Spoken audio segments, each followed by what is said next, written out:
Assalamualaikum warahmatullahi wabarakatuh dan selamat sejahtera. Baiklah, hari ini kita akan belajar topik tentang ciri-ciri pembungkusan produk. Minggu lepas kita dah belajar tentang kenali pembungkusan produk kan. Jadi hari ini kita akan belajar ciri-ciri dia. Okey. Sebelum tu murid-murid kena buka muka surat 57 ya. Di dalam buku teks RBT tahun 4. Baiklah. Kalau tengok ciri pembungkusan produk ni ada berapa ni? 1, 2, 3, 4, 5. Ada 5 ciri pembungkusan produk. Baik. Pembungkusan produk ni dia antara amat penting untuk membungkus produk supaya lebih menarik pengguna lah untuk membeli satu produk tu. Setiap produk tu dia ada ciri-ciri tertentu. Baiklah, kita tengok 5 ciri pembungkusan produk ni, iaitu yang pertama, mesra alam. Mesra alam ni maksudnya pembungkusan produk tu tidak mencemarkan ataupun menjejaskan alam sekitar. Pembungkus biasanya diperbuat daripada bahan mudah lupus dan tidak mencemarkan alam sekitar lah. Contohnya seperti kertas, dia senang lupus lah. Kalau daripada plastik, dia susah nak dilupuskan sebab dia mengandungi bahan kimia. Okey. Yang kedua, mudah disimpan. Reka bentuk yang ringkas memudahkan penyimpanan. Sebab tu pembungkusan reka bentuk ni mestilah kita reka yang ringkas. Seringkas yang mungkin supaya mudah disimpan oleh pembeli ataupun pengguna. Sama ada kalau dalam kotak ni bentuknya segi 4 sama. Jadi senang disimpan, letak di almari. Kalau kotaknya berbentuk bulat, sesuai dibaringkan, betul tak? Okey. Jadi ikutlah kreativiti kamu untuk membuat pembungkusan produk yang mudah disimpan.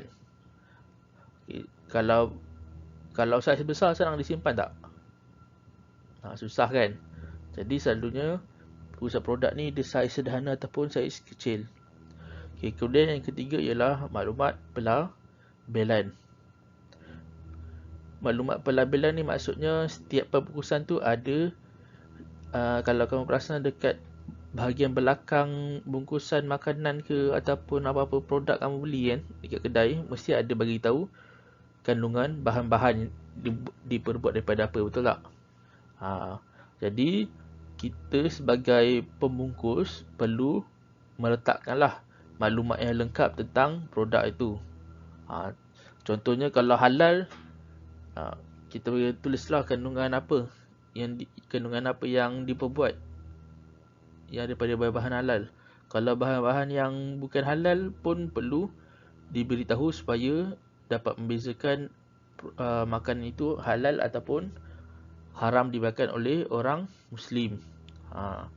Sebab tu kalau kita itu sebagai pembungkus, kalau kita sebagai pembeli, selalunya kita kena tengok dulu kandungan pelabelan tu, maklumat pelabelan tu. Kalau ada kandungan bahan bukan halal lah, jadi jangan belilah.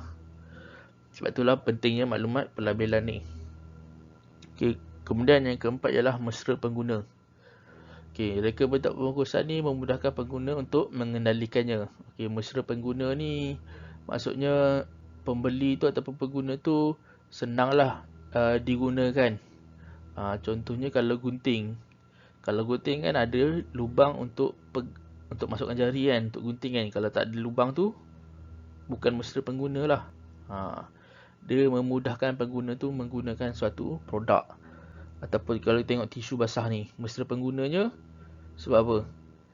Dia bila tarik, koyakkan bahagian atas ni, penutup ni, tisunya dia tak terkeluar semua, betul tak? Bila tarik je satu tisu, ada tisu lain yang timbul. Jadi senang. Okey. Lepas tu dia satu lagi, tisu basah ni dia ada pelekat betul tak? Jadi bila lepas ambil tu, kita boleh tutup semula. Itu mesra pengguna lah tu. Sebab nama tisu basah. Kalau biarkan terbuka, nanti tisu tu jadi kering lah. Okey. Jadi yang terakhir ialah kekal kualiti. Okey. Reka bentuk pembungkusan melindungi produk daripada terdedah kepada udara dan rosak. Jadi sebab itulah kita kena membuat satu reka bentuk pembungkusan supaya produk kita tu berkualiti, tak terdedah kepada udara dan mudah rosak. Kalau mudah rosak tu tak berkualiti lah. Jadi nak dapat kualiti tu kita kena tahu bahan-bahan yang berkualiti ataupun kita ambil bahan-bahan yang berkualiti untuk dijadikan produk. Kalau tengok ni dalam gambar ni yang filament ni bukan ya. Dia yang ni kotak ni, bekas tutup ni. Macam bekas pensel. Ini produknya, produk pembungkusan. Dia berkualiti sebab apa? Sebab dia buat daripada plastik, dia keras. Satu lagi dia ada penutup.